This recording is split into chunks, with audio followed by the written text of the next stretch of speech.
Bienvenidos. No sé si damos un par de minutos más para que se unan más participantes y comenzamos ya formalmente. Ok.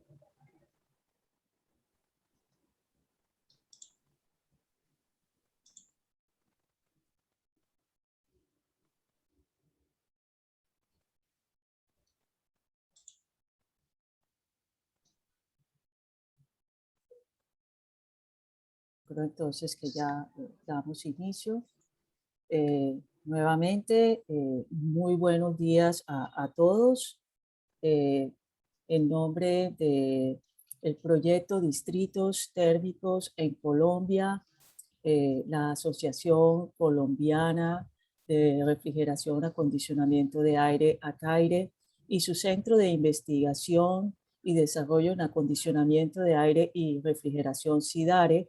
Es un gusto darle la bienvenida a este seminario de un tema de mucho interés para la introducción de distritos térmicos en Colombia, que son los aspectos y garantías contractuales aplicables a la venta de energía térmica, en este caso agua fría, que es lo que más nos interesa en el país para acondicionamiento de aire.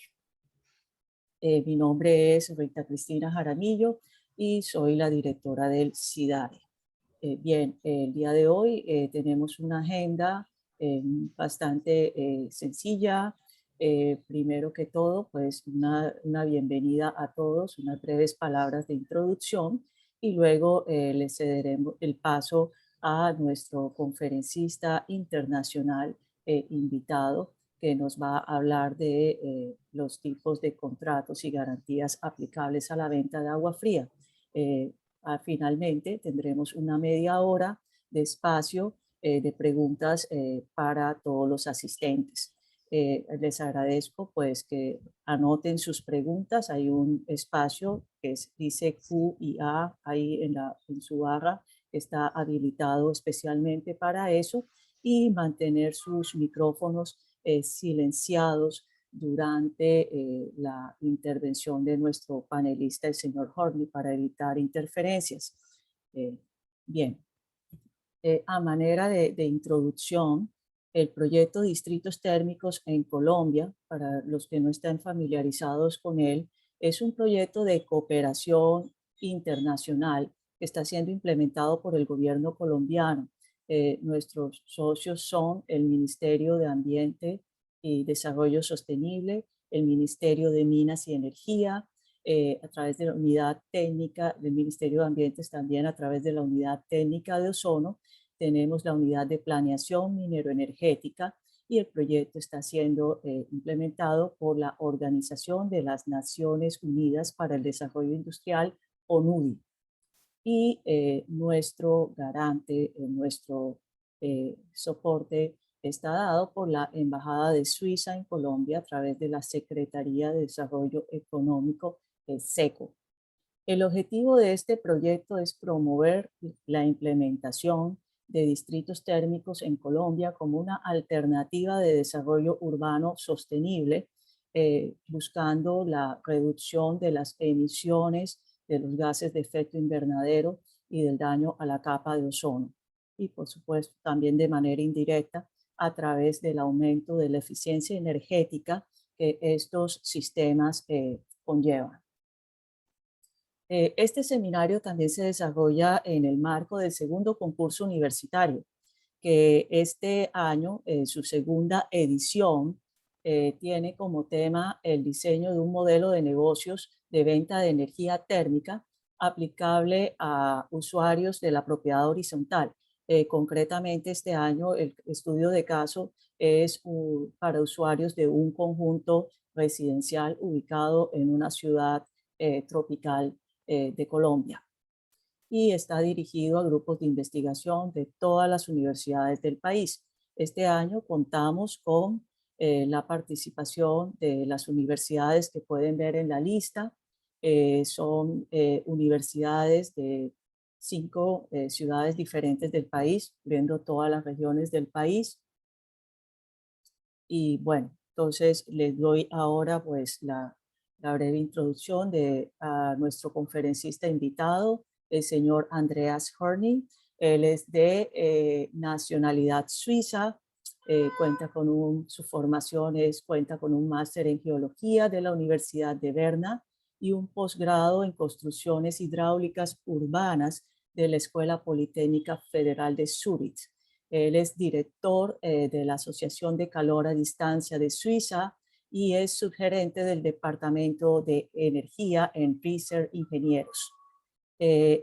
Señor Andreas conoce muy bien el contexto colombiano porque trabajó en Colombia entre los años 1997 y el 2003 en la Sociedad de Acueducto, Alcantarillado y Aseo de Barranquilla. Allí fue también encargado del estudio del acuífero costero de Santa Marta y fue director de gestión de residuos y subgerente de saneamiento en Barranquilla. También ha sido profesor en la Universidad del Norte, donde dictó clases en un posgrado y ha sido docente además ya en la Universidad Técnica SUPSI en Lugano, Suiza. Bueno, ya sin más preámbulos, le doy la bienvenida a nuestro conferencista Andreas Horny. Andreas, todo tuyo el auditorio.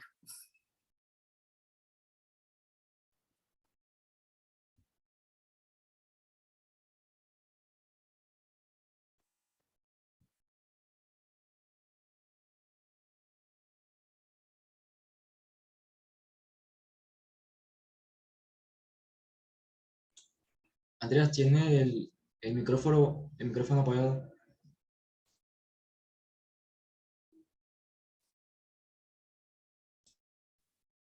Sí. Les envío un cordial saludo desde la fría Suiza y un bienvenido a mi charla sobre el tema aspectos contractuales y garantías aplicables a la venta de energía térmica, agua fría para aire acondicionado de usuarios residenciales y comerciales. Mi nombre, como ya se ha visto, es Andreas Horny, de nacionalidad suiza. Voy a entrar ahora en detalle con respecto a la presentación. El contenido de la presentación está dividido en 5 capítulos. Primero voy a hacer una breve presentación de la Asociación Suiza de Distritos Térmicos o de Calor a Distancia y de mi persona.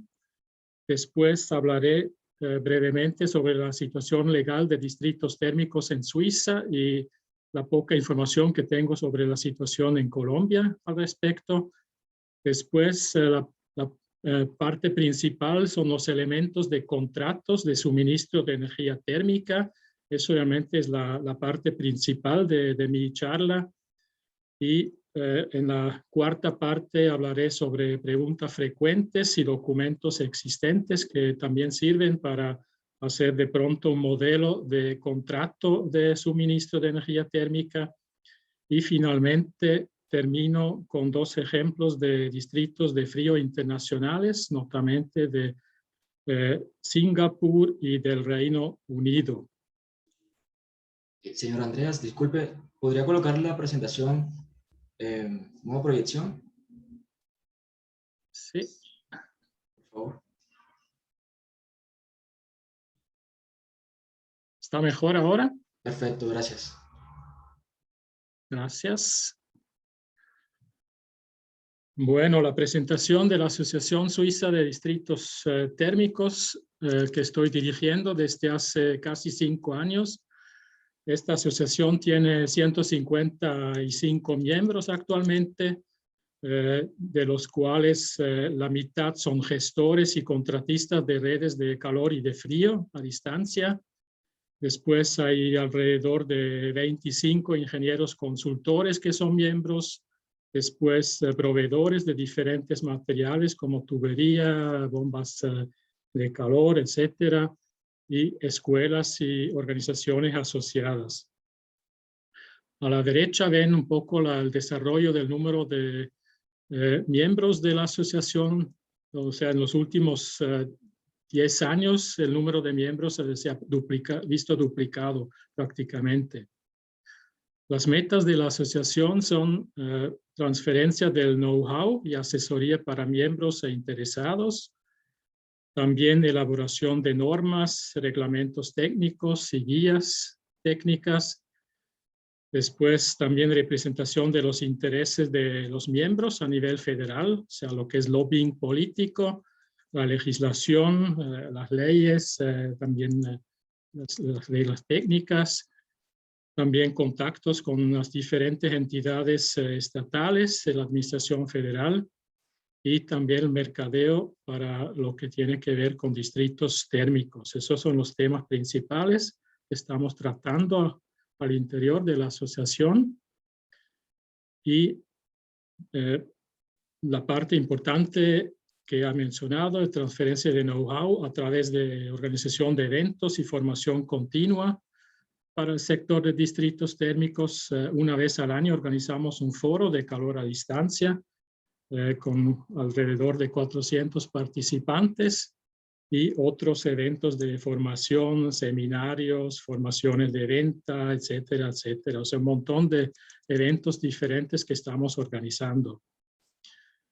Para ver un poco el contexto de los redes o distritos térmicos en Suiza, aquí abajo ven un mapa de todas las redes conocidas, de los distritos térmicos conocidos, y se ve también la fuente de energía que está siendo utilizada.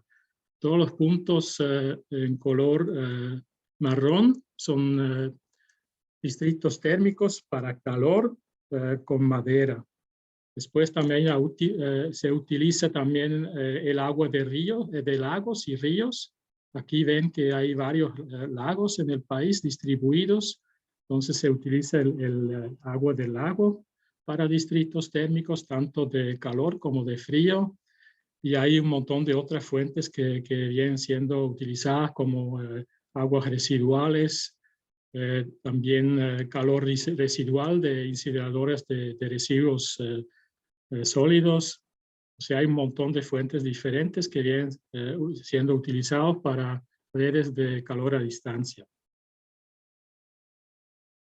Brevemente, mi persona, ya se ha dicho la mayor parte de la información, ya ustedes la recibieron. Mi edad, 55 años, llevo casi 30 años trabajando en los sectores de acueducto, saneamiento, riesgos naturales, energía, residuos y distritos térmicos, de los cuales 6 años en América Latina.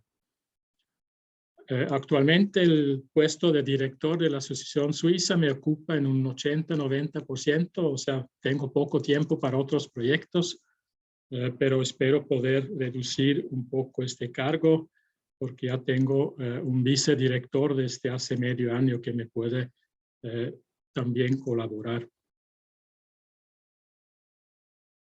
Bueno, ya estoy entrando en la materia, un poco con el nexo con Suiza. En Suiza uno piensa que está haciendo frío todo el año. Eso no es el caso. Claro que en los Alpes hay nieve durante todo el año, nieve perpetua. Entonces, sobre todo lo que se utiliza en Suiza es calor, no tanto frío. Pero en los meses de verano o también para usos específicos como centros de cálculo, la industria, también hay una demanda de frío, sobre todo también en la parte de habla italiana de Suiza, que es la parte más calurosa de Suiza, donde hay también palmeras. ¿Cuál es la situación legal de los distritos térmicos en Suiza y un poco en Colombia también? En Suiza tenemos un mercado libre, o sea, no hay una ley que rige el tema de los distritos térmicos, ni de calor ni de frío. Entonces no se trata de un monopolio a nivel del país, como por ejemplo para la electricidad, sino estamos hablando de más de 1000 islas de distritos térmicos aisladas. De los contratos de suministro de servicio, eso lo rige el derecho privado. Entonces, prácticamente cada proveedor de calor tiene su propio contrato con el contenido específico. Las personas que proveen calor o frío son generalmente empresas de servicios públicos de las ciudades y pueblos de Suiza, pero también muchos distritos térmicos son operados por contratistas. Prácticamente el 40% de los distritos térmicos, o sea, alrededor de 400 distritos térmicos son manejados por contratistas, que generalmente también son partes de empresas públicas de electricidad o de energía en general, pero tienen una sección en forma de una sociedad anónima que trata los temas de calor o frío. Luego también hay varios privados, por ejemplo, aserraderos, que también invierten en distritos térmicos, y hay también un modelo de empresas mixtas, públicas, privadas. De lo poco que sé de Colombia, también estamos hablando de un mercado libre. Hay una ley 80 para entidades estatales como empresas públicas, o sea, las empresas públicas sí tienen sus reglas. Y lo que también puede servir como punto de referencia tal vez es la ley 142 sobre la superintendencia de servicios públicos, porque muchas de las preguntas que tienen referencia con los contratos también se ven tratados en los temas, por ejemplo, de acueducto, alcantarillado, en esos temas que lo rige o que lo controla la superintendencia de servicios públicos. Estoy entrando en la parte principal de mi charla, los elementos de los contratos de suministro de energía térmica. Estoy empezando con una imagen que de pronto no es muy bien legible, que contiene los aspectos mínimos de contratos de suministro, que son, por ejemplo, la obligación de suministro de calor y frío por parte del distrito térmico, los plazos para el suministro de la energía, por ejemplo, de los pagos, la calidad del servicio, la medición del consumo, las obligaciones del cliente y obligaciones del distrito térmico y muchos otros temas. En detalle, ustedes pueden encontrar esa información en la guía metodológica del Ministerio de Ambiente y Desarrollo Sostenible, que ha sido publicada en el 2020. O sea, la figura que ven aquí es un extracto del capítulo 5 de esa guía metodológica. Yo me estoy orientando un poco en este documento para la charla. En la misma guía metodológica también hay cláusulas típicas del contrato y en contenidos mínimos. Hay un montón de puntos que están siendo mencionados. Algunos están repetidos en comparación con la diapositiva anterior. O sea, están, por ejemplo, los temas de obligación de suministro de calor y frío por parte del distrito térmico, los plazos, los precios, tarifas, los medidores y los consumos, también la facturación y pago, todo ese tipo que rigen esta parte, obligaciones del distrito térmico, obligaciones del cliente, finalmente calidad del servicio. No es la idea que puedan leer todos los puntos detallados con respecto a todos esos temas, sino que voy a pasar por algunos de estos temas en detalle. Ahí se ven todos esos puntos, más puntos adicionales que he sacado de otros documentos, de otros contratos de suministro, sobre todo de Suiza. Son puntos que pueden ser tenidos en cuenta para hacer un contrato de suministro de energía térmica. ¿Cuál es la estructura típica de un contrato de suministro de energía térmica en Suiza? Normalmente el contrato tiene de 2 a 4 partes. Primero hay el contrato de suministro de calor y frío. Normalmente está siendo acompañado por pliegos técnicos para conexiones a distritos térmicos, que forman parte integral de este contrato de suministro y dependiendo del caso, a veces también aparte hay condiciones generales de contrato o de venta del proveedor de energía térmica, o a veces también la hoja tarifaria viene aparte porque es la parte que viene siendo actualizada lo más frecuentemente. Entonces, esos son los elementos, o sea, de los contratos de suministro de energía térmica en Suiza. Y también existen muchos modelos de contratos de suministro de calor que pueden servir como puntos de orientación o de referencia para distritos térmicos o de frío en Colombia. O sea, hay un modelo de contrato que voy a mostrar en la próxima diapositiva de la Asociación Suiza Energía Madera. Después también hay un modelo de la Asociación Alemana de Distritos Térmicos, AGFW, y también de un montón de otros prestadores de servicio. El modelo de contrato que acabo de mencionar de energía madera suiza es disponible en alemán y francés. Aquí ven un poco el resumen, tabla de materias de ese contrato tipo.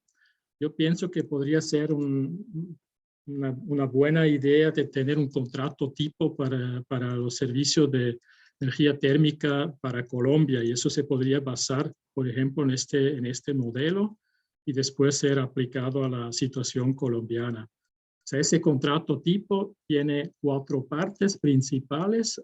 Hay el contrato de suministro de calor o de frío, que es la primera parte. Después hay condiciones generales aplicables a ese contrato. Después la parte de las prescripciones o obligaciones técnicas de conexión. Y finalmente la tarifa. O sea, este modelo tiene 4 partes, como lo he mostrado en la diapositiva anterior. Un contrato suministro, pliegos técnicos para conexiones, condiciones generales y una hoja tarifaria, una parte que tiene que ver con las tarifas.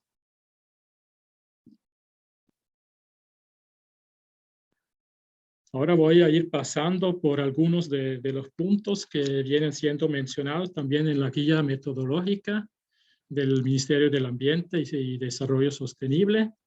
El elemento precio.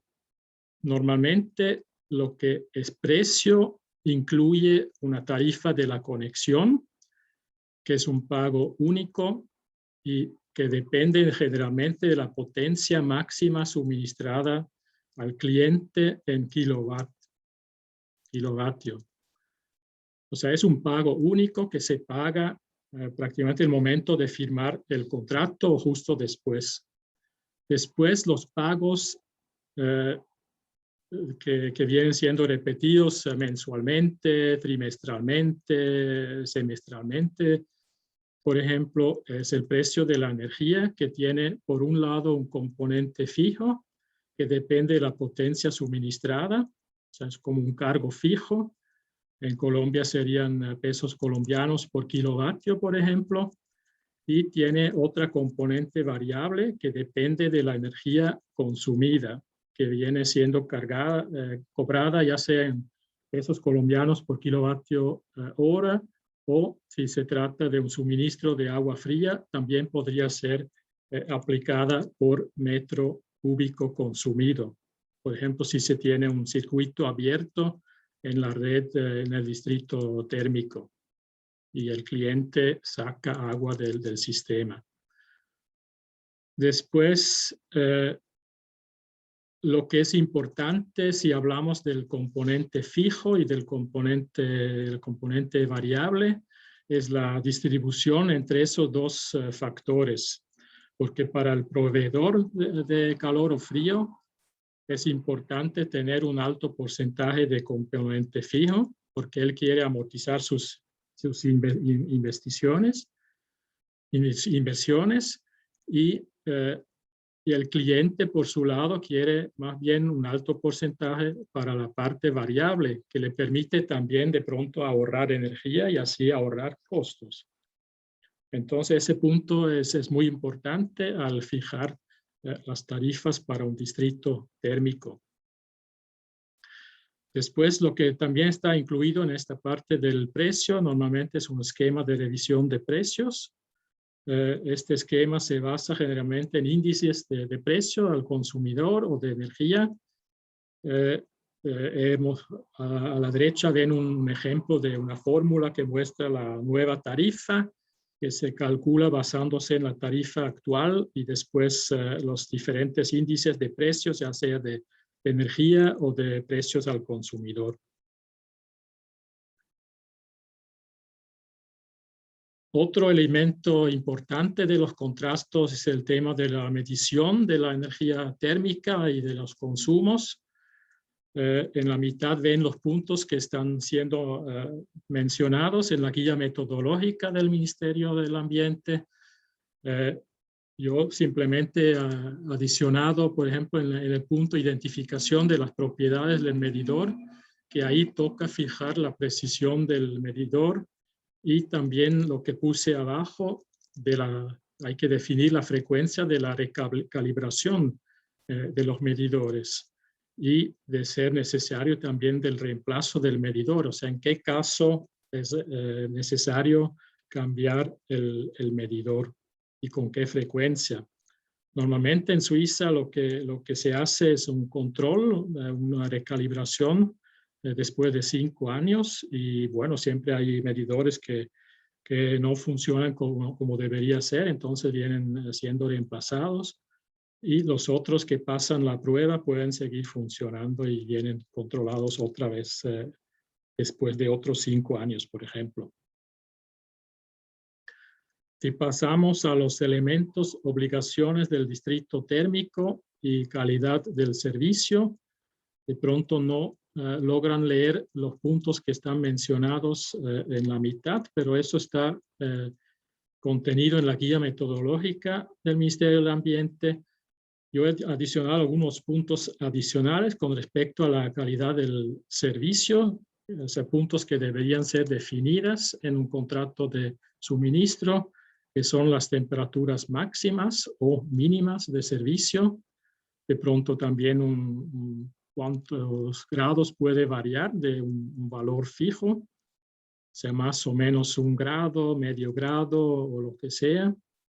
Y también tiene que ser definida la temperatura de entrada y retorno que son admisibles tanto por parte de la empresa que suministra el calor o frío o también del cliente.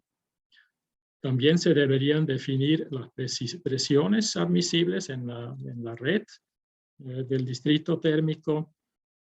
También el tiempo máximo de interrupciones del servicio, por ejemplo, bueno, lo que no se puede, donde no se tiene influencias, por ejemplo, si hay cortes de luz, cortes de electricidad o donde sí se tiene una cierta influencia son fallas técnicas. Entonces, muchas veces se establece un porcentaje de funcionamiento, por ejemplo, 99% del tiempo debe ser disponible. Pero hay que fijar esas metas conociendo la situación local para que realmente puedan ser cumplidas esas reglas. Después también tiempo máximo de intervención por parte del proveedor en caso de interrupciones, si algo falla, si hay una fuga en una tubería o algo, hay que fijar el tiempo máximo de intervención, por ejemplo 24 horas o algo así, hasta que el servicio está otra vez disponible. También se debería mirar el punto de la disponibilidad de equipos de producción de reserva, o sea, estoy hablando de redundancia, de la parte técnica. También los controles de puesta en servicio del sistema y durante la operación, que garantizan finalmente una operación óptima. Después también puede ser fijado, hay ciertos ejemplos de Suiza, sobre todo para redes de calor, se fija el porcentaje de energía renovable mínimo o se fija un valor de emisiones de CO2 por kilovatio hora que debe ser respetado, o también algunas empresas también ya cuentan con una etiqueta ecológica de su producto que certifica que su producto tiene cierta calidad, que cumple ciertos requerimientos. Otro elemento de un contrato importante es la definición de los límites de propiedad entre proveedor y cliente. Normalmente lo que tiene que ver con la red del distrito térmico, esa parte le pertenece al proveedor. Después lo que tiene que ver con la conexión domiciliaria, ahí en este punto hay diferentes modelos. Generalmente fuera de un inmueble, la conexión le pertenece al proveedor y al interior normalmente o muchas veces al cliente. O sea, hay una distribución de lo que es la propiedad. La estación de transferencia, ahí hay dos modelos, pero generalmente el proveedor también es responsable de la estación de transferencia y también del medidor térmico o de agua. Y lo que después ya es la parte de distribución dentro de un edificio, eso le corresponde generalmente al cliente, a no ser que el contrato esté establecido de otra manera. Y muchas veces en un contrato de suministro hay un esquema que muestra qué partes del sistema le pertenecen al proveedor y qué partes le pertenecen al cliente.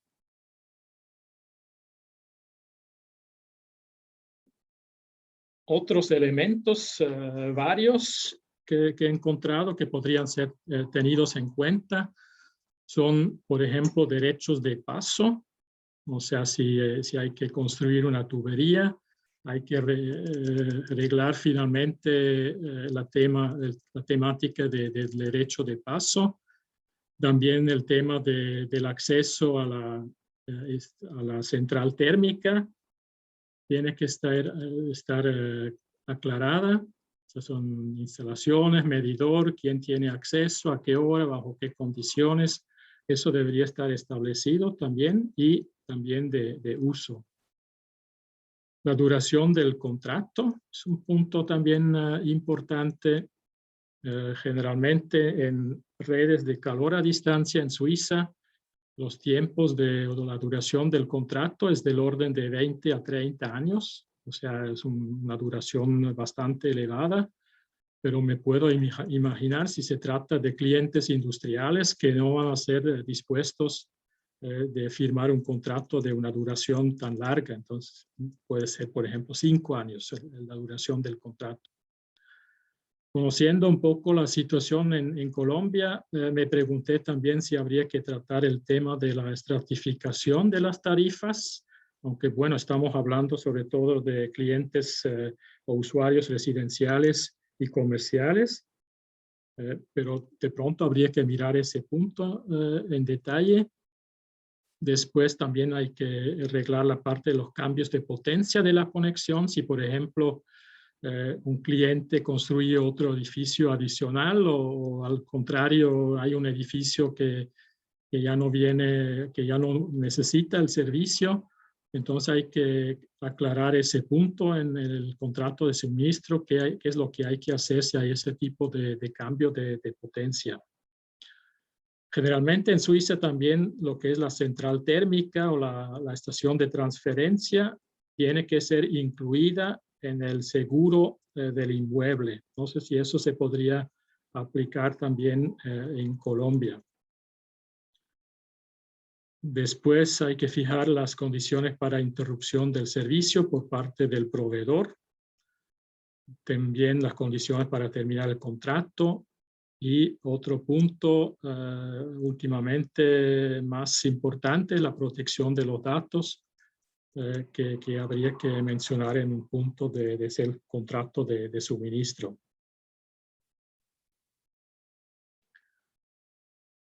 Paso a la parte de las preguntas frecuentes y documentos existentes. Hay toda una serie, alrededor de 30 preguntas frecuentes en la página web de la Superintendencia de Servicios Públicos. Muchas de esas preguntas frecuentes también hay que mirarlos en detalle con respecto a un contrato de suministro de energía térmica. O sea, esa página puede también servir como punto de orientación. Después hay otros documentos más bien técnicos que son disponibles. Hay una guía de calor y frío a distancia de nuestra asociación. Es disponible en alemán, francés e italiano en la página que está, en el nexo que está, el link que está indicado. También hay una guía técnica de distritos de frío sostenibles de Euroheat and Power, que es la organización europea de distritos térmicos. Con el link encuentran esa información, ese documento. Si quieren consultar unos pliegos técnicos de una red de un distrito térmico de frío, tengo un ejemplo de los servicios públicos de Múnich. Ese documento es bastante técnico, pero bueno, estamos hablando de pliegos técnicos, entonces es normal que sea así. Y a nivel europeo, actualmente se están desarrollando normas técnicas para distritos térmicos de frío, que después vienen siendo publicados en inglés, francés y seguramente alemán y otros idiomas, español seguramente también. Pero ahí habría que esperar un tiempo más para tener disponible estas normas técnicas. Existen algunos borradores de algunas normas técnicas.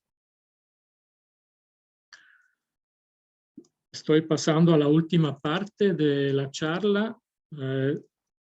Estaré hablando de 2 ejemplos de distritos de frío internacionales. El primero es el distrito de frío de Marina Bay en Singapur, que tiene una capacidad de 330 megawatts hora.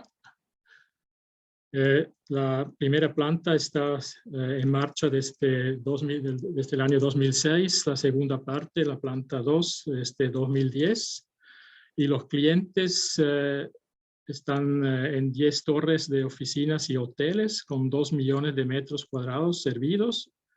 El prestador del servicio de distrito térmico es Singapore DC, que es una empresa mixta con 51% de participación pública y 49% de participación privada.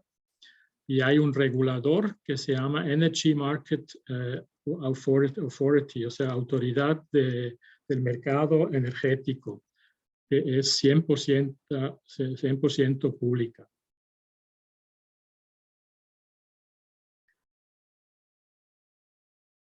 En este regulado, o sea, en las condiciones de prestación del servicio en Singapur hay varios puntos que vienen siendo aplicados ya sea a consumidores o a proveedores, o sea, las 2 partes que firman el contrato.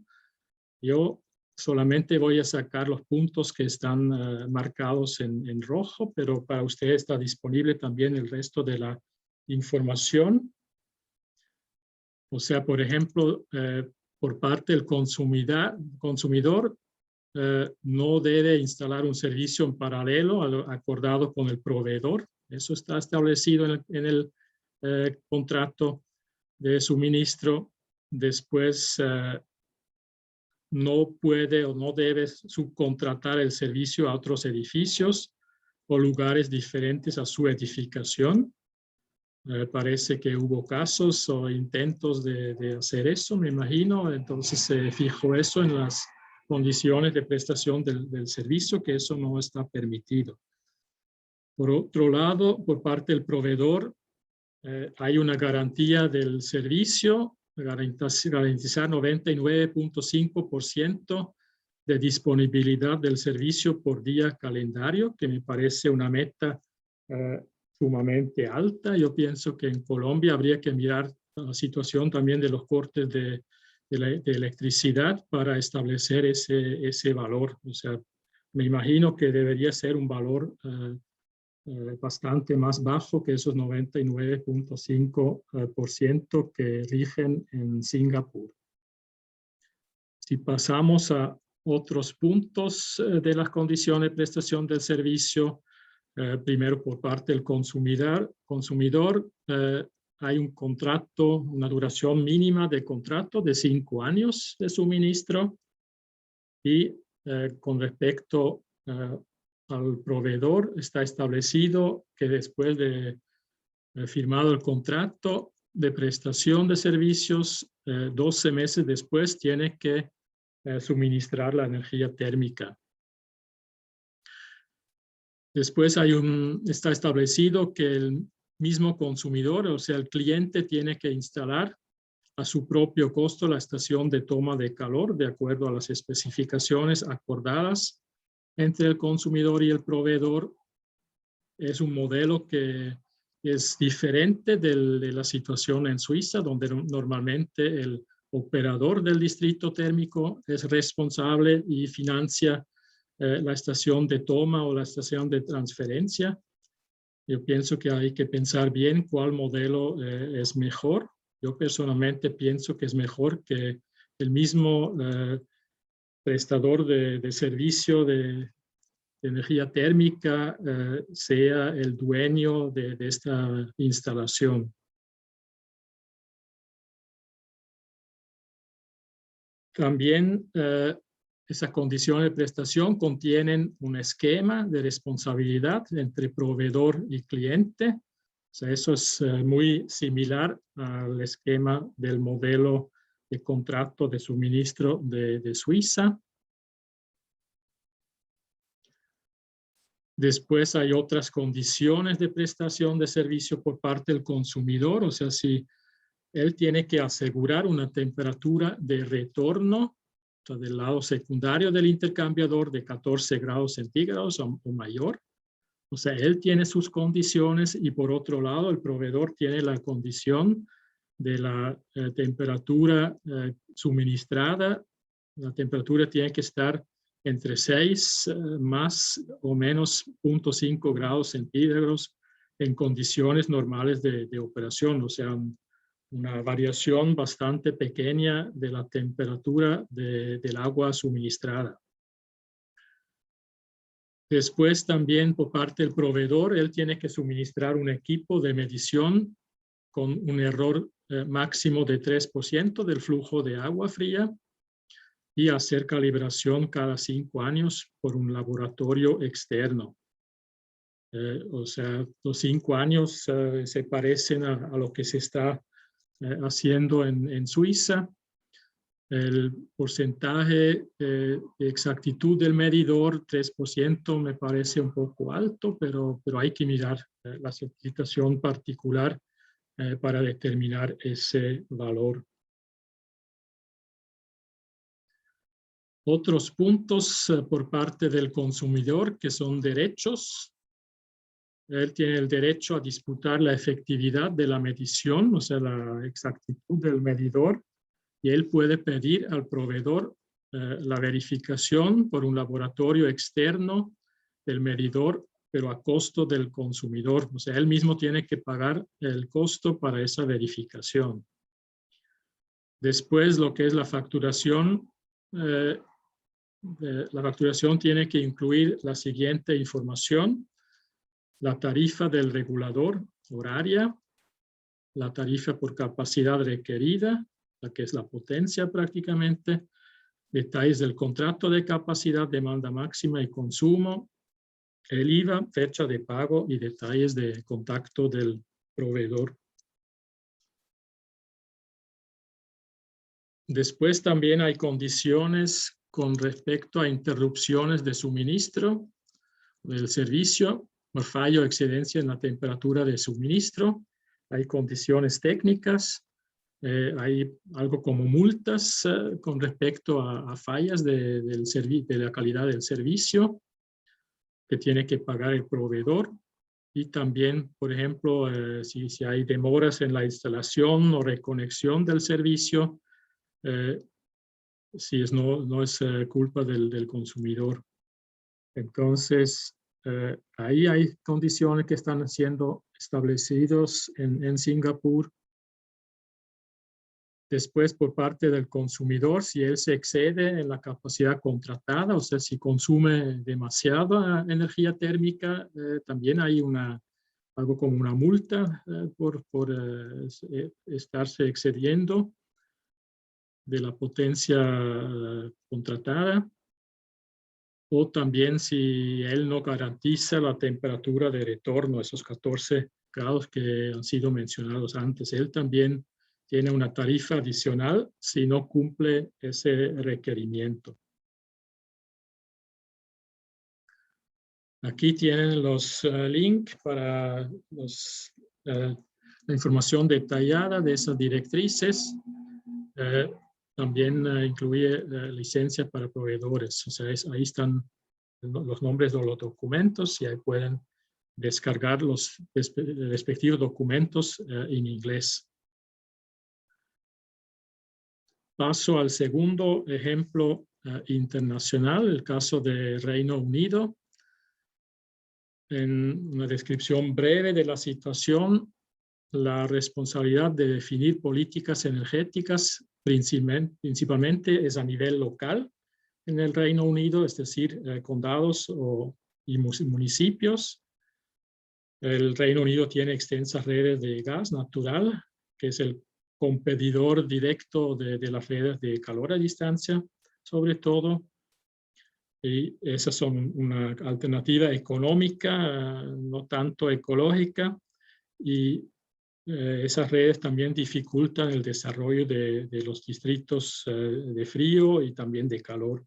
La situación en Suiza es parecida, aunque el porcentaje de suministro de gas no es tan alto como en el Reino Unido.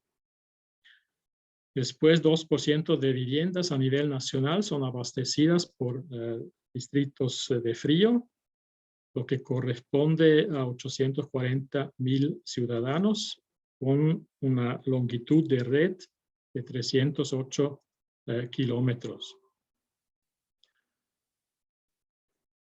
Los drivers, o sea, lo que incentivan a redes de frío son la parte sostenible y también, bueno, pobreza de combustible no realmente es la parte principal, es principalmente una cuestión de sostenibilidad y de ecología que finalmente llevan a la construcción de distritos de frío o de calor.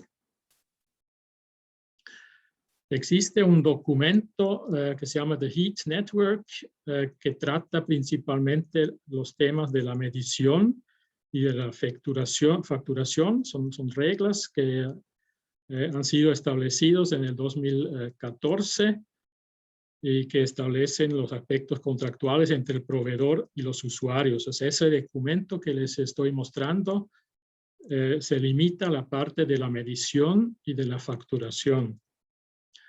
Entonces, por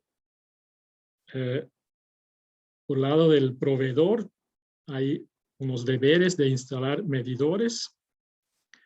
Está establecido cuando exista un suministro de agua caliente, calefacción o enfriamiento a través de una red distrital, el proveedor debe asegurar que se instalarán medidores para determinar la energía entregada. Es que es muy importante medir el consumo, si no, uno no tiene ninguna influencia, uno no sabe dónde es posible ahorrar finalmente. Es una cuestión también ecológica. Después se instalará un medidor en el punto de entrada de las redes de energía distrital al edificio o bien en un intercambiador de calor dentro del edificio, o sea, en la estación de transferencia de energía térmica en la central de térmica dentro del edificio.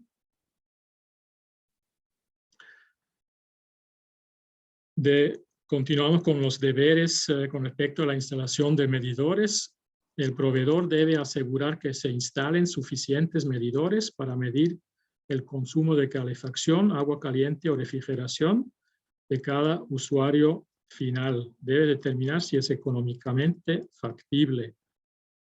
Y esa factibilidad hay que repetirla después de 4 años también. A mí me parece que es obligatorio prácticamente la instalación de medidores. O sea, a mí me sorprende un poco que se esté poniendo tanta atención en el punto de la economía, si es factible o no. Después, otro punto, si no es costo efectivo instalar medidores, deben instalarse otras soluciones indicadas en la normativa. Por ejemplo, medidores de agua caliente, válvulas termostáticas, etcétera. Y también el proveedor debe asegurar que se instalen dispositivos de control de temperatura para permitir el control del consumo de calor o frío por parte del usuario final. O sea, si uno no tiene ese tipo de medidores, uno no tiene su sistema bajo control. Es prácticamente una obligación de tener esta información de un distrito térmico. Luego, con respecto a lo que es la facturación, el proveedor debe entregar, al menos trimestralmente, su factura con la siguiente información. Estoy saltando uno que otro punto. Lo que me parece importante, información sobre los consumos de energía del usuario por parte del proveedor, porque eso le da una posibilidad de controlar si tiene de pronto una fuga dentro de su edificio, si hay cambios drásticos, él puede mirar si ha cambiado algo al interior de su edificio, de su área industrial, por ejemplo. Después, el mismo proveedor tiene que hacer una comparación del consumo de energía real del usuario con el consumo del año previo, o sea, hay una comparación, si hubo cambios o no en comparación con el consumo del año anterior. Y de ser posible, eso tiene que ser mostrado en un gráfico. Otros puntos establece que los proveedores deben, entre otros, entregar información clara sobre la información contenida en la factura, prácticamente una explicación de cada punto de la factura, incluyendo cómo la facturación fue calculada y especificando los cargos fijos y variables. Hemos hablado de esos puntos en la primera parte de la charla. Y también está establecido asegurar que la información y las estimaciones de los costos de energía se entregan al cliente final cuando esta sea requerida en un formato que permita a los usuarios comparar entre distintos proveedores de energía. Yo he marcado ese punto con una estrella amarilla porque normalmente distritos térmicos son prácticamente un monopolio en forma de una isla y generalmente no hay realmente una competencia entre diferentes proveedores. Es difícil porque si hay 2 distritos térmicos en el mismo área, hay muchos problemas económicos para ambos distritos térmicos. Normalmente lo que se hace es asignar determinada área a uno de los suministros, o sea, de los proveedores de energía. Eso puede ser también hecho por un concurso económico o una licitación. Se busca un contratista, un proveedor de energía para determinada área. Y así se evitan este tipo de problemas de concurrencia, de competencia entre diferentes redes. Que lo hace más difícil todavía construir y operar una red, un distrito térmico. Esos eran los puntos más importantes con respecto a los contratos de suministro de energía térmica. Les deseo mucho éxito en el suministro, ya sea de calor o frío en Colombia, y les doy muchas gracias por su atención.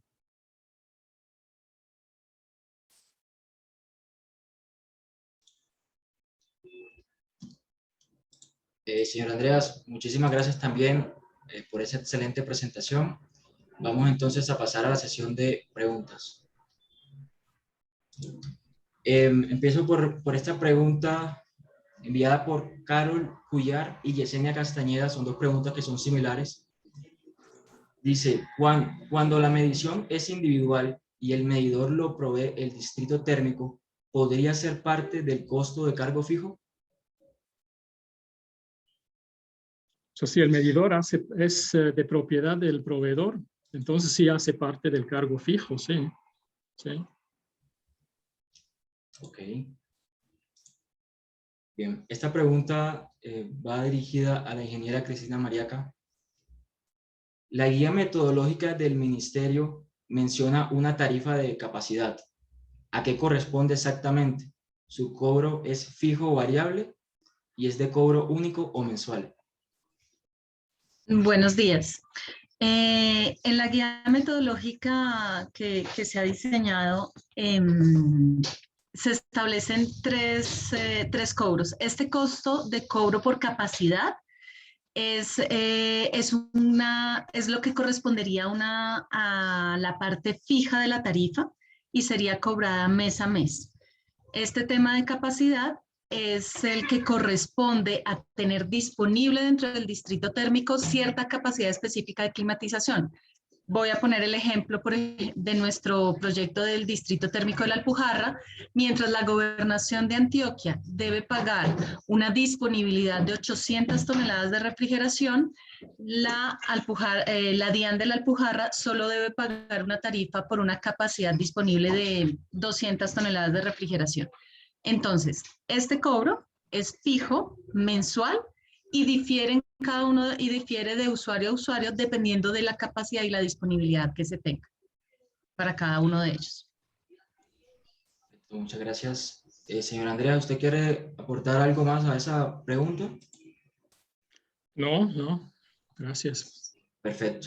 La siguiente es, ¿un modelo privado tendrá ventajas en Colombia o qué observaciones tendría para este modelo, para este tipo de modelo en el país?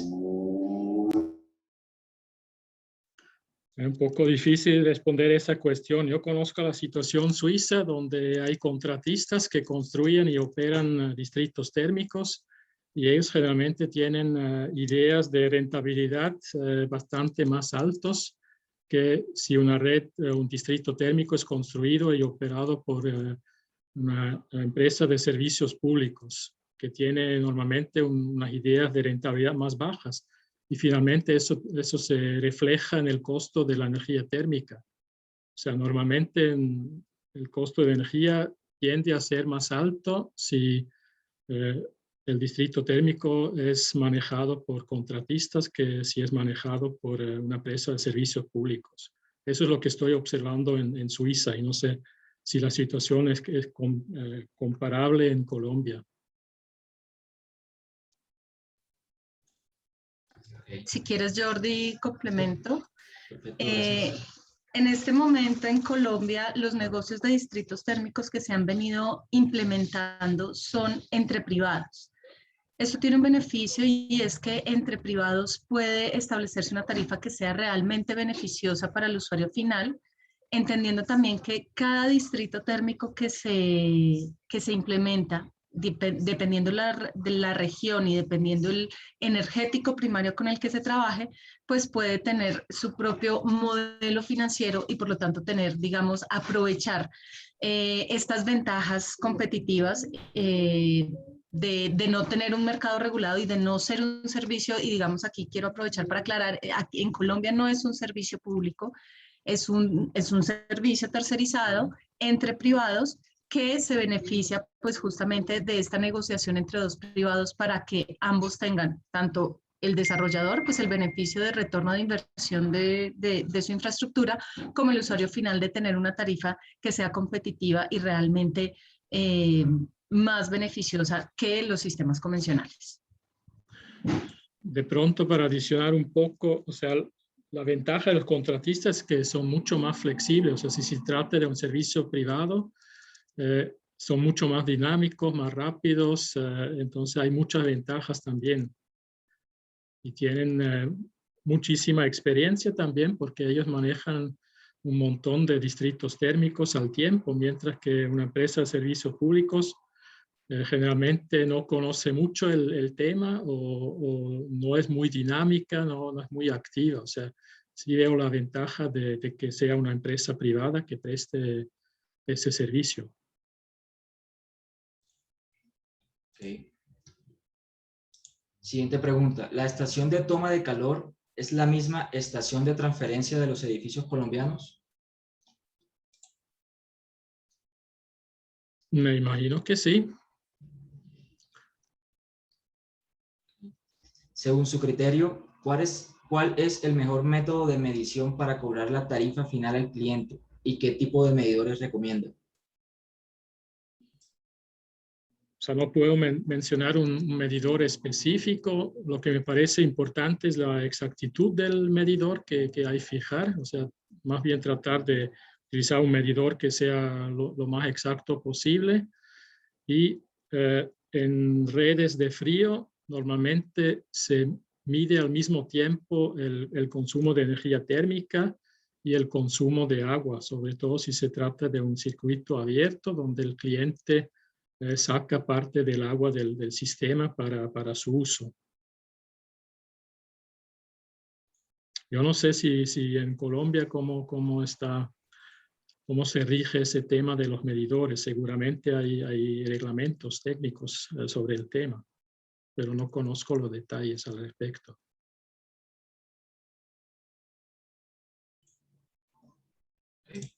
En cuanto a la cláusula de calidad del servicio, ¿por qué se recomienda incluir disponibilidad de equipos de reserva, redundancia?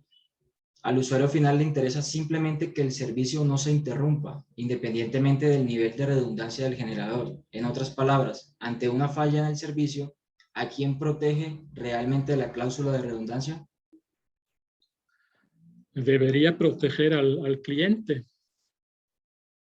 por lo menos en teoría. Pero claro, finalmente el que hace su propio modelo de contrato normalmente es el proveedor. Entonces, él decidirá si quiere tener una cláusula de ese tipo o no. Finalmente es decisión también del operador del sistema. Juan Camilo Cerón nos pregunta, duración del contrato, cláusulas de permanencia y penalidad por terminación anticipada del contrato.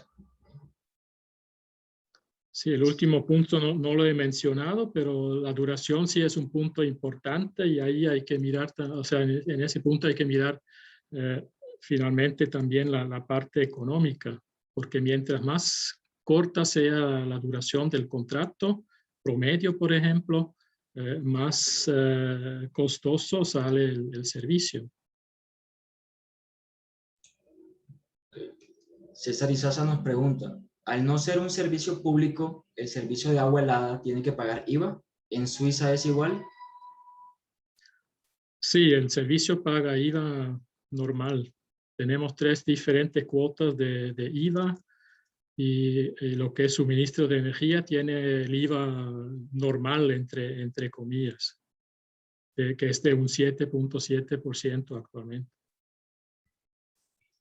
Gracias, Andreas. Para el caso colombiano, la prestación de servicio de energía térmica a través de agua helada está al mismo nivel que el servicio de prestación de energía, gas, acueducto. Es decir, en Colombia no tiene IVA ni está grabado. Ingeniera Cristina, hay otra pregunta referente a lo que usted mencionó sobre las tarifas de capacidad. Según la guía metodológica, están por el orden de los $600 por tonelada en el país. ¿Son dólares o son pesos? Uy, bueno, ahí me corchan con el dato específico que teníamos en la guía metodológica. Es un valor estimado que creo que estaba en dólares, que se sacó de acuerdo a los estudios conceptualizados en las 7 ciudades que se hizo durante la fase 1 del proyecto de distritos térmicos. Sin embargo, vuelvo y repito, todos los proyectos de distritos térmicos son únicos y están hechos a la medida de cada territorio y cada necesidad y cada demanda. Entonces, esto es solo un valor estimativo que seguramente a raíz de los estudios que hicimos lo dimos como punto de referencia, pero el valor de capacidad tiene que evaluarse para cada usuario y para cada tipo de distrito térmico. Me parece muy importante ese punto, o sea, importa mucho por ejemplo, la demanda térmica por metro de tubería de la red del distrito térmico, porque ahí puede variar muchísimo el costo por kilowatt hora. Y entonces cada distrito térmico es individual, como ha mencionado Cristina. Bien. En un distrito, en un edificio en donde la solución del distrito térmico es para oficinas, la medición individual es muy costosa. ¿Cómo podría hacerse viable para el usuario final esta inversión, incluyéndola en las tarifas fijas o variables?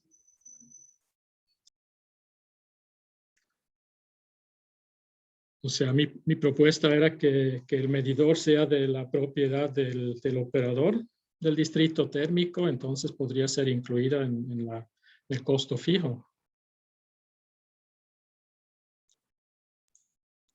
En Colombia, una empresa que no es prestadora de servicios públicos puede participar en este tipo de proyectos. Ingeniera Cristina, no sé si nos puede apoyar con esta pregunta. Disculpa, ¿me la repites, por favor? Sí, señora. En Colombia, una empresa que no es prestadora de servicios públicos puede participar en este tipo de proyectos. En el momento sí, sí con la tercerización de servicios de energía térmica, es decir, con frío, calor para climatización o para procesos. Vamos a ver a futuro también cómo un empaquetamiento de otros servicios energéticos pueda darse en el mercado nacional, pero hasta el momento en el tema de energía térmica no es necesario ser empresa de servicios públicos. Okay. Nuevamente el ingeniero César Izaza pregunta, ¿hay una prima o penalidad por distancia al centro de producción del distrito térmico? No me es conocido. Yo tengo entendido que en algunos tipos de contratos se han identificado mecanismos de penalidad, pero no sé si tanto por distancia, sino más bien por el balance energético que entrega el usuario final. Es decir, cuando uno contrata un sistema de distrito, bueno, cuando uno contrata el servicio de energía térmica y va a recibir un servicio a cierta temperatura y debe entregarlo a esa red a otra temperatura, el cumplimiento de esa entrega, de esa temperatura de entrega desde el usuario final, es un requerimiento importante para el balance y la eficiencia del distrito térmico. Por lo tanto, he escuchado, no puedo decir ahora en cuáles distritos térmicos del mundo, pero en algunos contratos sí se tienen esas penalidades por no entregar a la temperatura adecuada por parte del usuario final. No sé, Andrea, si tú conozcas algún caso. No conozco casos específicos, pero sé que existe. Okay. ¿La medición debe ser de propiedad del cliente o del distrito térmico? ¿O puede ser de cualquiera de los dos, dependiendo de las condiciones que se acuerden? Puede ser cualquiera de las dos soluciones que se establece en el contrato. Les cuento, acá en Colombia, si no estoy mal, en algunos casos de usuarios finales se tiene sistema de medición por el distrito y sistema de medición por el usuario. Creo que eso se hizo en los primeros distritos térmicos que se dieron en el país por un tema de confiabilidad, por un tema también de que el usuario final pudiera tener algo de control sobre esta medición. Sin embargo, normalmente y lo que se ve en otros distritos es una medición única, confiable para ambas partes. En la gran mayoría de los casos, y como sucede, digamos, en nuestros hogares, pues ese es un contador que es propiedad de quien presta el servicio. Okay. Don Carlos Valencia nuevamente pregunta, en Colombia, aunque el servicio lo preste un privado, ¿este servicio está exento de IVA? Sí, así es.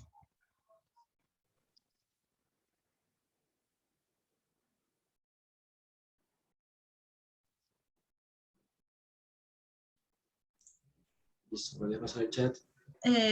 Jordi, si quieres, Sí. ahorita me das, voy a buscar la ley, el artículo y la ley que ampara el servicio no grabado.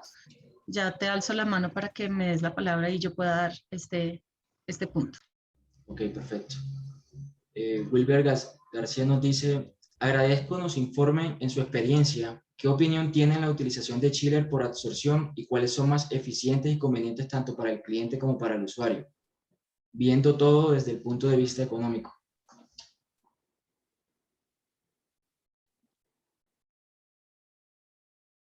Yo pienso que la directora de CIDARE puede dar información más exacta sobre esa pregunta, porque yo conozco mejor la parte de calor a distancia que de frío a distancia.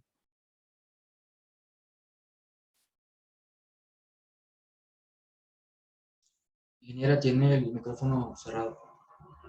Perdón, buenos días. Sí, la conveniencia de un chiller de absorción depende del energético que se disponga.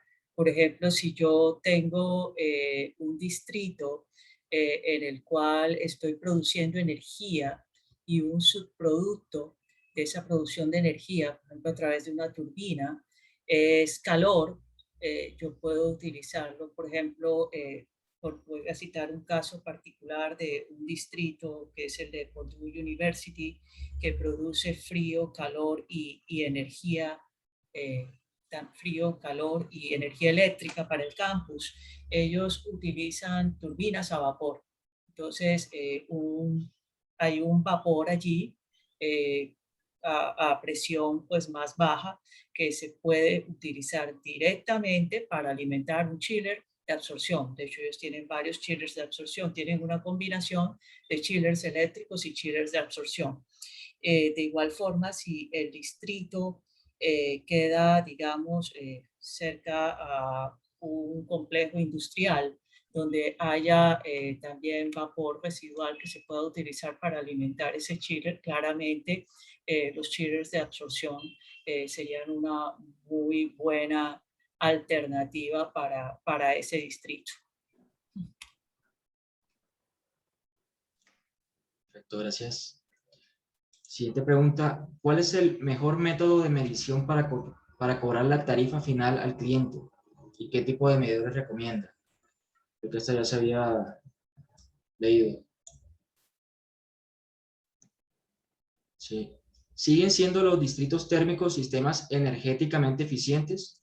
Si a raíz de la pandemia del COVID-19, gran parte de las personas están laborando desde sus casas y no tanto desde las empresas.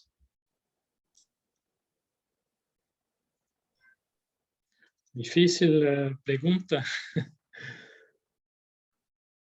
El consumo de energía realmente ha bajado en Suiza debido a la pandemia del COVID-19, pero no conozco los detalles con respecto a los efectos sobre la venta de energía térmica, porque apenas tengo los números del 2019, de lo que es calor a distancia, y no tengo todavía la estadística del 2020 analizada. Apenas estoy recibiendo los datos respectivos y de pronto dentro de 2-3 meses podría dar la respuesta con respecto a los efectos de la pandemia sobre el consumo de energía térmica.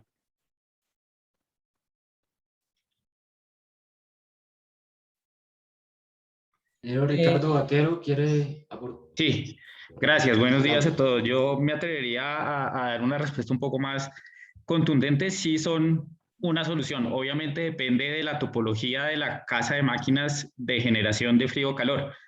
Pero les puedo decir, por ejemplo, que el distrito térmico de la Alpujarra en su casa de máquinas tiene una topología modular escalonada y entonces ellos pueden maximizar su eficiencia según el nivel de demanda de sus clientes, cosa que no puede hacer un cliente individual. El cliente individual tiene su chiller, vamos a decir, su chiller único e independientemente de si consume, de si tiene una ocupación del 30, del 50 o del 80%, le toca operar esa máquina en la gran mayoría de los casos en un punto de ineficiencia, mientras que el distrito puede escalonar y meter y sacar máquinas y siempre mantener un punto máximo de eficiencia.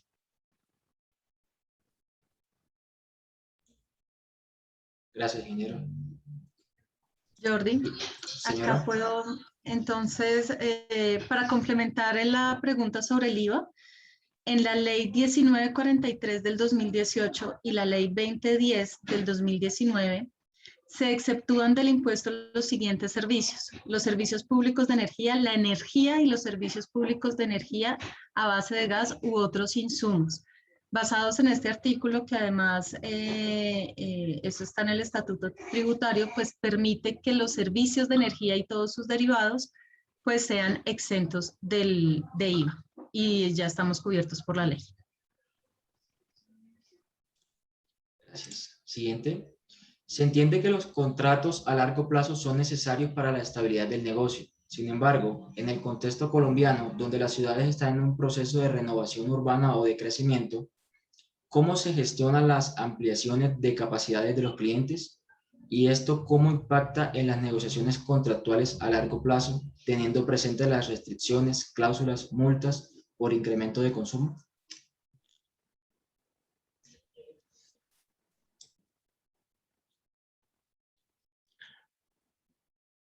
Pienso que es una pregunta para los expertos colombianos. No sé la experiencia suiza. Yo realmente en Colombia, yo imagino pues que este es un reto como lo tiene cualquier reto, por ejemplo, en cualquier servicio, extender redes eléctricas, extender redes de gas. Imagino que es el mismo reto. O sea, en la ampliación de capacidad de edificaciones, pues es como, quiero decir, si una edificación va a tener una nueva o a ampliar su sede, pues es como tener un nuevo cliente y ampliar esta red.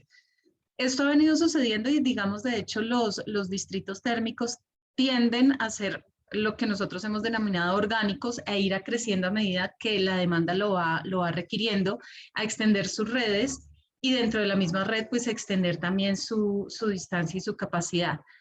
Obviamente eso me imagino que tiene un límite. Yo no puedo extender, por ejemplo, si yo ya tengo una red de ciertos metros y con cierta capacidad, seguramente puedo extender hasta ciertas otras longitudes, pero pues me imagino que eso tiene un límite técnico. Yo creo que vuelvo a lo mismo. Cada caso hay que analizarlo por separado. Creo que es factible, siempre y cuando pues haya un costo-beneficio tanto técnico como de inversiones. Es decir, que la demanda nueva que se vaya a conectar represente pues financieramente un beneficio, una ganancia para el usuario y para el desarrollador. ¿En Europa y en Colombia se tienen estimaciones de consumo de frío residencial y de oficinas? En Suiza hay una estimación del consumo final que vamos a tener de pronto en el año 2050, que va a estar alrededor del 2 teravatio hora año, pero es una simple estimación. Actualmente los consumos son muchísimo más bajos. Y si lo comparamos con el consumo de calor, tenemos en todo el país alrededor de 100 teravatios hora, o sea, 50 veces más. Y a través de distritos térmicos, actualmente estamos hablando de un porcentaje de 9% de los clientes que están conectados a un distrito de calor. Apenas. Y la idea es ampliar esas redes de calor para finalmente tener un porcentaje de 30%, 40% en el año 2050, teniendo en cuenta que el consumo de calor de las edificaciones se va a reducir considerablemente de hoy hasta el año 2050, porque por saneamiento se pueden reducir muchísimo los consumos de calor de los edificios. El consumo se va a reducir de, digamos, por ejemplo, 100 teravatios hora se va a reducir a 70 teravatios, o sea, un 30% menos. Y al mismo tiempo, lo que es los distritos térmicos, se piensa que se puede duplicar o triplicar la venta de energía, o sea, de calor de hoy hasta el 2050, de 9 a 17, 25 teravatios hora, para finalmente tener un porcentaje de 30, 40%. Eso es la parte del calor.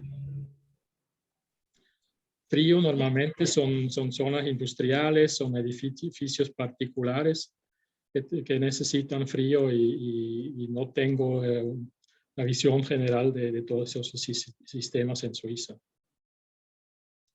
En Colombia tenemos estimaciones del uso de climatización en el sector residencial, comercial e industrial.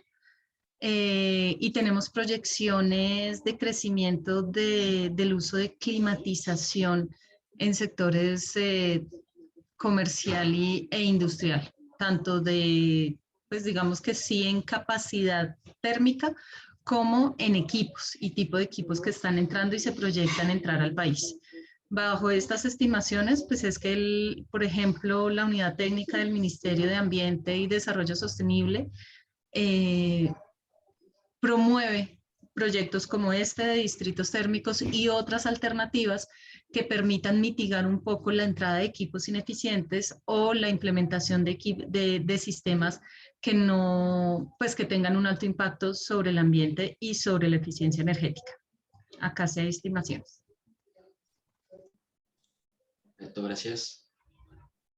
Quisiera consultar qué piensas sobre la aplicación de tecnología blockchain para la venta de energía en distritos térmicos y si tiene experiencia de casos de uso.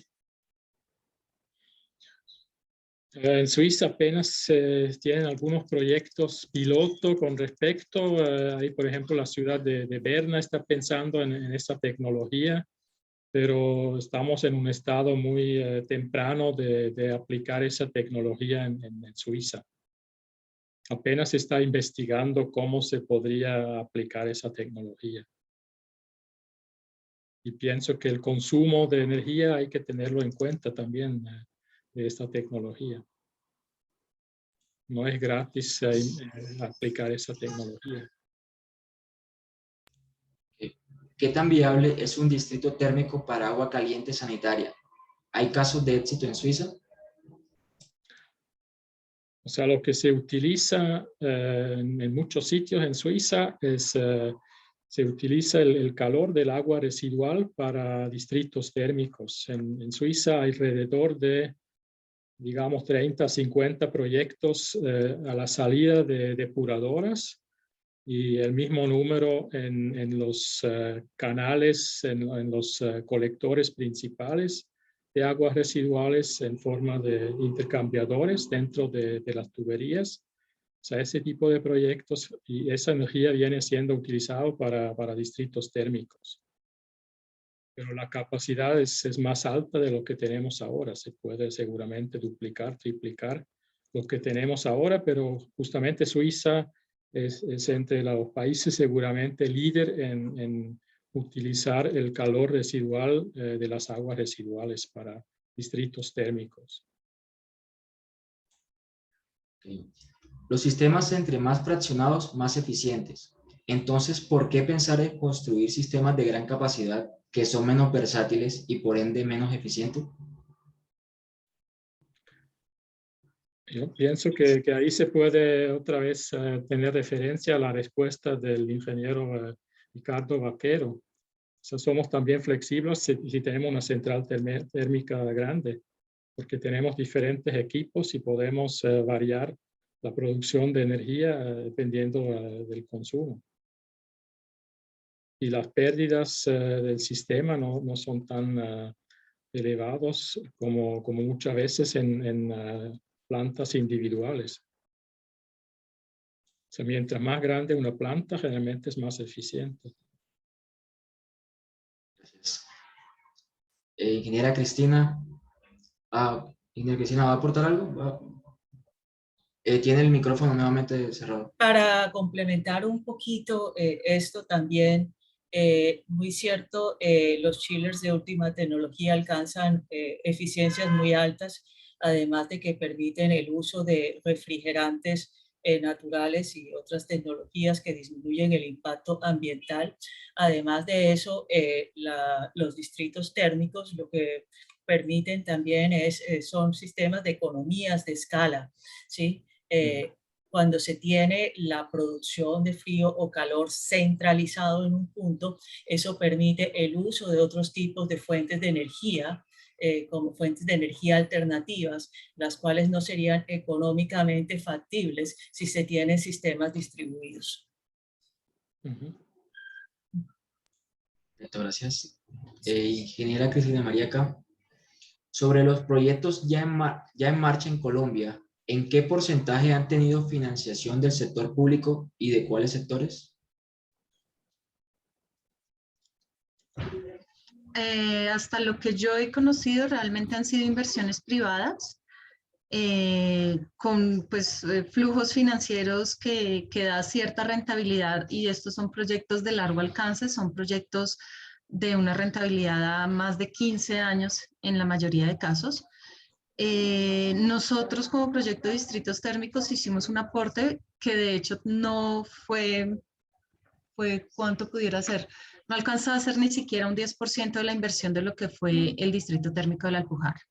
Es, digamos, el único proyecto en el que conozco que se dio inversión. Los demás proyectos han sido desarrollados de manera privada y con inversionistas privados.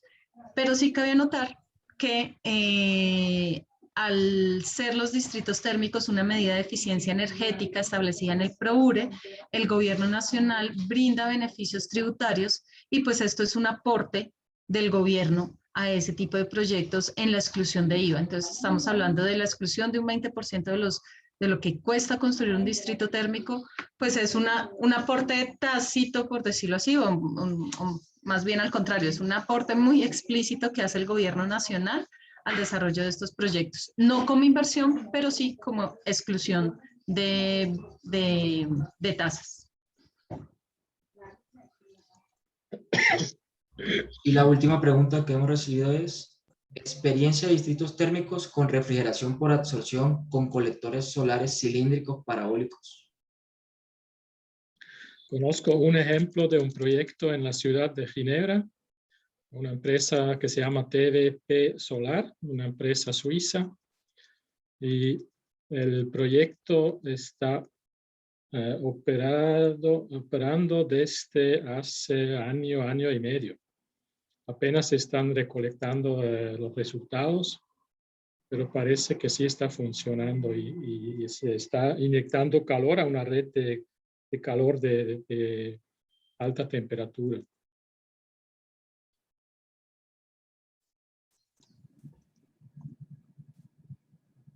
Franco, ¿quiere mencionar algo?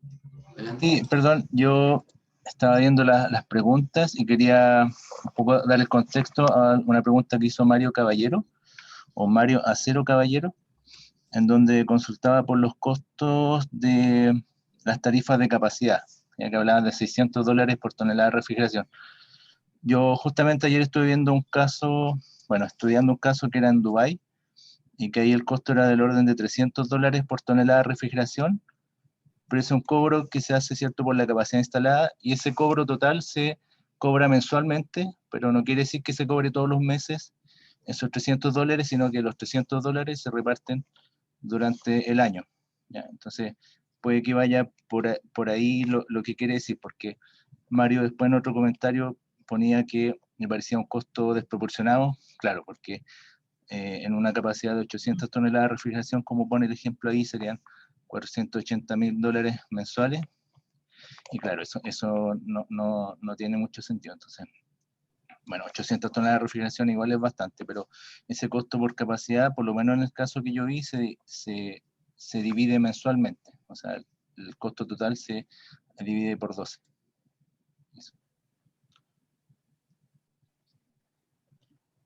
Eso. Gracias. Bueno, tenemos una última pregunta. ¿Cuánto puede llegar a ser el periodo de recuperación de un proyecto de construcción de un distrito térmico? Eso depende cómo se mira. Del punto de vista económico hay que tener en cuenta la vida útil de las instalaciones.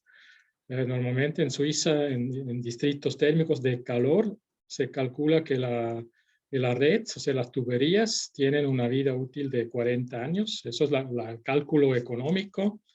Y, por ejemplo, las centrales térmicas, la parte técnica se calcula muchas veces con 15 años, 20 años. Y la construcción en sí, o sea, la central térmica, la construcción, se calcula con 50 años. Pues es un cálculo netamente técnico. Eso es la vida útil de por sí. Entonces, para hacer viable un proyecto, lo que se aplica en Suiza son duraciones de contrato para distritos térmicos de calor de entre 20 y 30 años. Eso es lo que se aplica normalmente. Y como he dicho también durante la charla, para distritos de frío seguramente tiene que ser más corto el tiempo. Excelente, muchísimas gracias. Bueno, con eso damos por finalizado la sesión de preguntas. A continuación, entonces, cederé la palabra al señor Andreas, posteriormente a la ingeniera Cristina Mariaca y finalmente a la ingeniera Cristina Jaramillo para que den sus palabras de cierre. Muchísimas gracias. No, simplemente quería agradecerles por la participación en el seminario y espero que puedan llevar a cabo con éxito muchos proyectos distritos térmicos en Colombia. Gracias. Gracias, Andreas, por tu presentación, por tu intervención y la experiencia pues, que has tenido en todo este campo. A la audiencia, muchísimas gracias por acompañarnos en esta mañana. Creo que de nuevo tenemos pues, una sesión con información no solamente relevante, sino muy interesante que nos ayude conjuntamente a seguir haciendo crecer este mercado de los distritos térmicos en Colombia. Yo repito algo que he venido diciendo las últimas semanas y es que por lo menos en Latinoamérica, en Centroamérica, Colombia al ser pionero en este tema de distritos térmicos y como lo vemos, pues como nos lo comentaba Andreas, también es ser pioneros en el tema de distritos térmicos de enfriamiento, pues nos ponen en una posición interesante porque nos ven, porque estamos haciendo pues un cambio, pero también nos pone el reto de ir aprendiendo en el camino. Entonces, hay muchas preguntas y los sigo invitando a seguir participando en estos seminarios porque solo a través de hacernos las preguntas de fondo, profundas, en temas contractuales, en temas de modelo de negocio y en temas técnicos, es lo que nos va a poder permitir aprender a todos. Muy seguramente no tendremos la respuesta a todos, pero pues estamos haciendo un camino muy interesante. Y por eso, pues, muchísimas gracias a toda la audiencia, a Andreas por su conferencia del día de hoy y pues al CIDARE y a CAIRE por este apoyo incondicional en seguir adelante en la implementación de distritos térmicos en el país. Muchas gracias.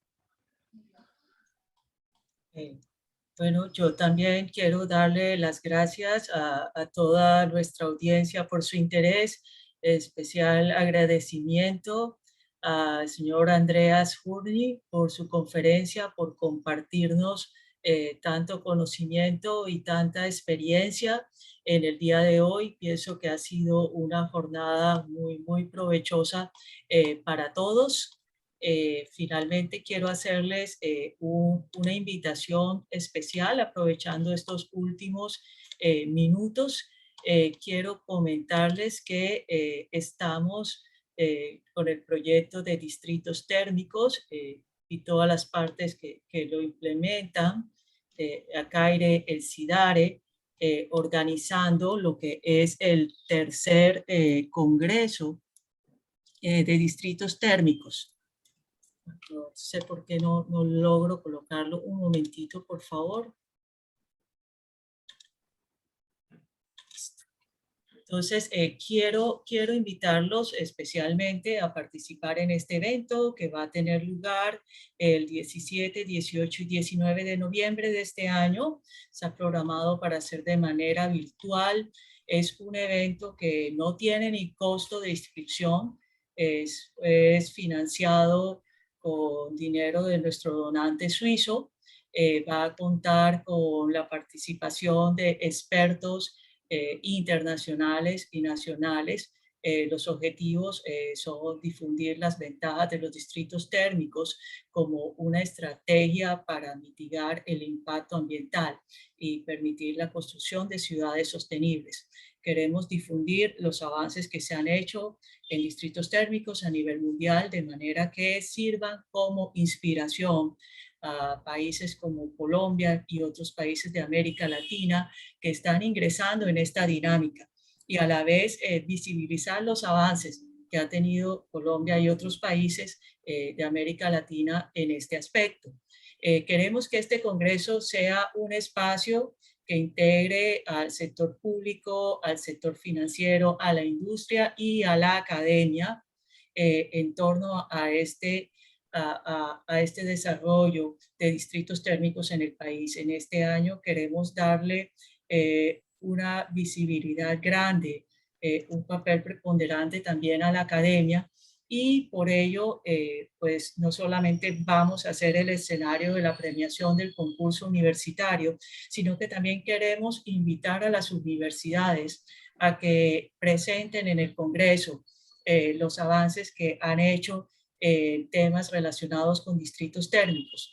Entonces, para ello hemos lanzado esta convocatoria de resúmenes que tenemos proyectado cerrarla el 9 de septiembre. Por favor, anímense a participar. Más detalles los pueden encontrar en la página del Congreso, que está alojada dentro de la página del proyecto Distrito Energético. Aquí tienen la dirección, desde allí pueden dirigirse al llamado a resúmenes y encontrar toda la información que necesitan para aplicar a esta convocatoria. Lo único que tienen que hacer por ahora es enviar un resumen con no más de 250 palabras, describiendo el tema, los objetivos y cualquier conclusión relevante. Entonces, esa era la invitación especial que les quería hacer. Estos resúmenes van a ser publicados en las memorias del Congreso, va a tener un ISSN asignados. De igual forma, los mejores trabajos que se presenten también van a ser reconocidos y premiados en el marco de este evento. Con esto pues ya cierro mis comentarios. Muchísimas gracias nuevamente por su asistencia a este evento y les deseo un feliz resto de día, un feliz fin de semana.